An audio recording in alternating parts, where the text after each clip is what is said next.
Hello, নমস্কার। চলে এলাম আরেকটি ব্লগ ভিডিও নিয়ে। ছেলের জন্মদিন, খুব জ্বালাতন করছিল, সেই জন্য চলে গেলাম আমাদের মার্কেটে। মার্কেট ম্যাক্সিমাম প্রায় বন্ধ, যেহেতু ঝড় হওয়ার কথা আছে। ম্যাক্সিমাম দোকানই ফাঁকা। দেখুন রেস্টুরেন্টের অবস্থা, সেখানেও পুরো ফাঁকা, একটা লোকও নেই। এবার চলে গেলাম কেক কিনতে।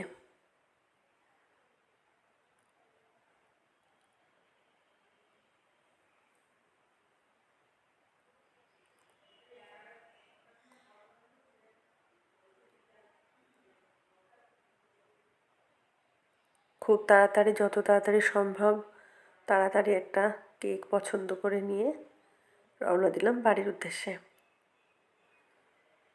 এসেই ঝটপট করে দুধ বসিয়ে দিলাম, পায়েস রান্না হবে। কাজ